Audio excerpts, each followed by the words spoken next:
promised, I'm going to give a video recorded lesson of our synchronous meeting para doon sa mga nagkaroon or naka-experience ng technical problems during our online class. So we started with research by posing the question, what comes to your mind when you hear the word research? Is it this? Ito ba siya? Or ito? Okay? So kung titingnan natin, there are many facets that we can look into if we try to describe research. Okay? Or it can be something else na hindi saklaw nung tatlong pictures na pinakita. So once you have answered what do you research is about, because it can differ from one person to another, next that we have to ask is why do we do research? Bakit nga ba importante na we have to incorporate research in instruction? Bakit hindi na lang pwede na we know, for example, how cell cycle works, or ano pa ba? Or how photosynthesis works, parang ganun. Why do we need to research more about this? Alam naman natin how it works. Okay? So by asking ourselves what is research, we can just look at the word itself. It's made up of the root word search, ibig sabihin maghanap, and the prefix re, which is usually used to indicate again or back, which is basically the core of research. Okay? It's simply looking for from the existing body of knowledge and then see what you can do about it. Okay? Okay, as you will see later, it's not that simple. Well, it really depends on how you perceive it, but anyway. So, if we are going to use some common definitions of research, for Oxford University Press, they define research as the systematic investigation into a study of materials and sources in order to establish facts and reach new conclusions.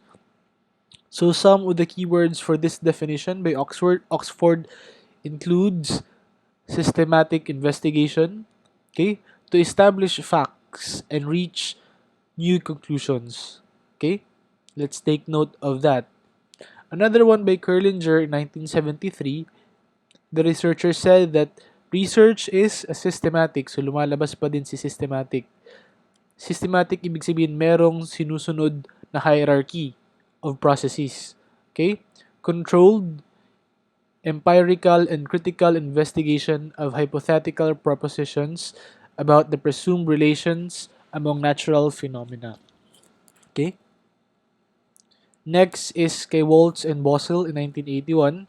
Again, lumalabas yung C systematic.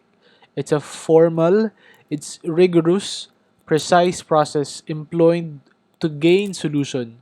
So, getting facts, gaining solution to problems, or to discover and interpret new facts and relationships. Okay?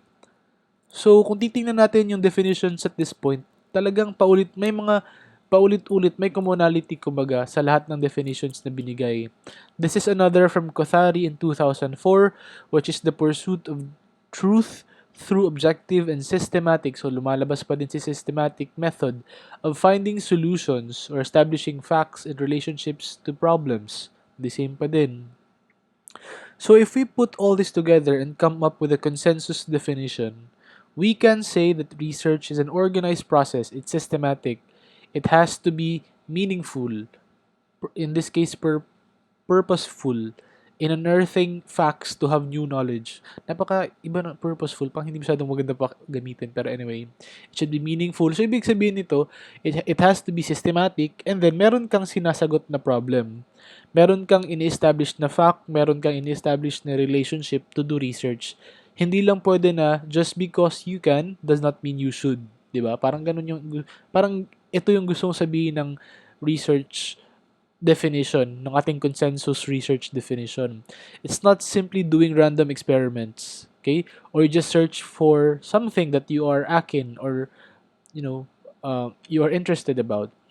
It should be um, it should be able to decisively acquire facts and organize them such that magkakaroon ka ng meaningful conclusion at the end of your research.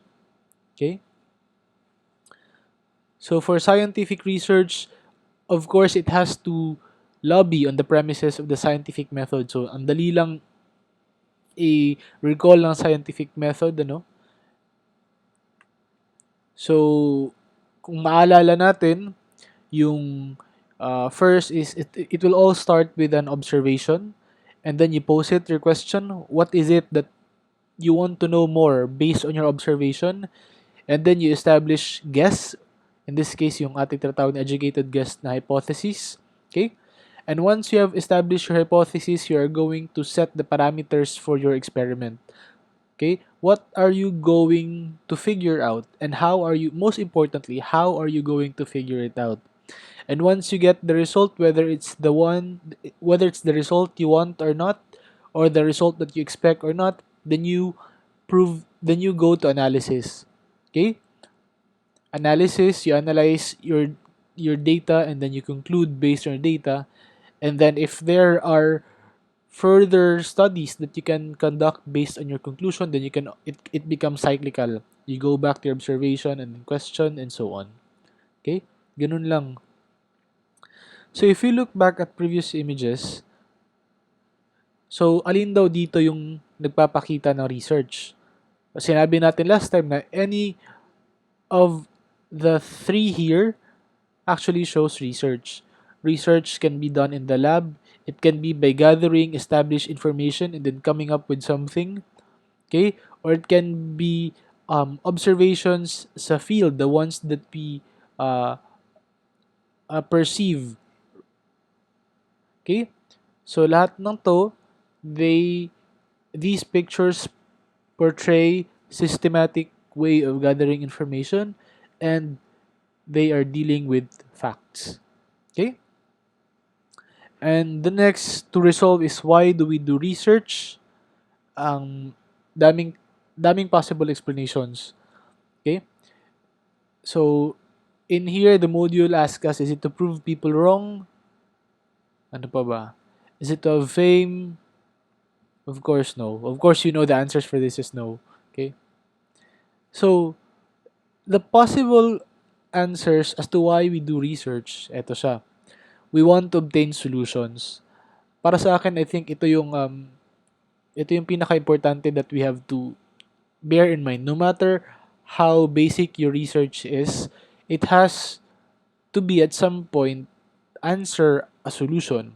For example, in the case of COVID-19, you are developing vaccine because you want to induce immunity to patients para next time na magkaroon sila ng infection or ma-infect sila the first time, hindi na sila ma-infect. Or if you're trying to answer ano ba, the problem of the Philippines in terms of poor nutrition, kasi we are a population which is heavily based on carbohydrates. So parang ano ba? Tama ba 'yun? I mean, I hope you get what I'm trying to say. Like, it has to pose a solution to an existing problem. If you are not trying to address a problem at some point, then it's not a valuable research, I think. Okay? So, example dito yung cause of increasing global temperature. So, what we can do. So, that is why there are many research that are focused, for example, on the atmospheric condition, on the different amounts of greenhouse gases, for example, and ways to curb the the emission of these gases. Parang ganun. So that can be one aspect of research.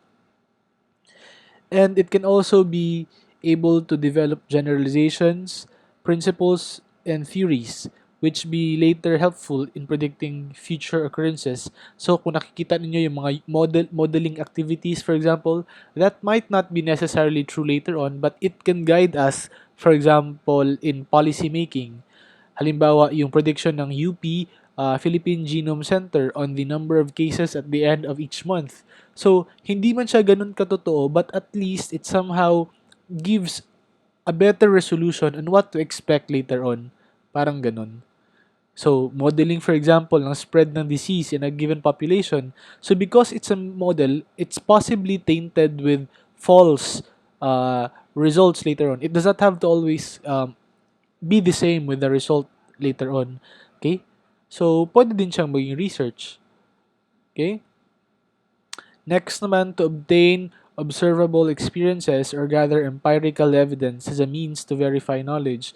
So, ito naman siya, nauunahan ng observation, and then you are going to explain that phenomenon that you have observed. Okay? So, for example, ano ba 'to example dito? Searching for the physical evidence of the God particle. Okay? Or ano bang magandang example if you have anything in mind, no? Basta importante lang dito is you can be able to explain what you have observed. So, naunahan yung observation and then you're going to explain. So, that's example of research. And if you want to establish new or say more efficient methodology, okay? For example, yung how to use hydroponics in urban areas, given in urban areas, usually yung land area doon, hindi siya agricultural. So, for us to help urban communities, then maybe we can introduce hydroponics. Or ano pa ba, yung sa high school namin, what we did was the use of synthetic substitution versus long division. So, pwedeng math din yung aspect. Does not have always to be at the science part, okay? Pwede rin computational yung background ng ating research. So, yung ginawa namin nung high school was we proved that synthetic substitution was easier for first year high school students of General Santos City High School in solving in dividing binomials by trinomials, parang ganun. So, very basic lang siya. Parang survey lang siya, pre-test, post-test, and then nakita nga namin na merong disparity in the scores of the students. So, that is one research. And then yung conclusion namin was saying na pwede ngang gamitin si synthetic substitution compared kay long division, which is more tedious. Parang ganun. Okay? So from these examples, we can see that doing research is valuable and serves multiple purposes such as we find solutions, we obtain new knowledge, we develop strategies and theories, we verify information, and we produce tools and products which are aimed at making or improving lives easier. Okay? Yun yung commonality of all the research, the good quality researches that are present now. So additionally, we can deduce that research is not limited to people in labs or those doing fieldwork. Anyone can do research anywhere. So if you're trying to browse for your topic and then because you're interested about this, you want to do something about what you have observed or you are just interested, so that can be considered research. So ang daming qualifiers to describe research. So it is used in almost all industries and professions, from the fields of science, engineering, mathematics, comsci, IT, to fields in social sciences such as economics, law, politics, so lahat na. So basically, lahat ng fields merong research talaga. Importante ang research. Without without discovering or without the quest to discover new knowledge, nagiging stagnant yung ating body of knowledge. Okay? Possible na yung nalalaman natin ngayon would later on not be false or hindi na siya totoo later on because of existing research. And this is not something bad. That means that a body of knowledge is progressing. Ano yung mga example nun? Ano ba? Sa molecular bio, ang alam natin before is that yung protein ang genetic material. Pero na debunk siya noong experiment ni Hershey and Chase ba yun? Let me know if tama or hindi. Parang ganun. Basta parang may isa experiment na nag-debunk na kung saan nakita nila na si DNA ang heritable material that was passed from one progeny to another. Parang ganun. So, ano pa ba? Meron pa ba ako iba example? But anyway, later on, if you want me to have more examples about this, let me know. Okay? So, summary na kaagad tayo. We have learned that research is a systematic process which people discover, create new knowledge na dapat may specific purpose. Facts are collected in doing planned activities, and aside from the skills, research is a way of thinking. Ito talaga yung pinaka-importante. It's a way of thinking.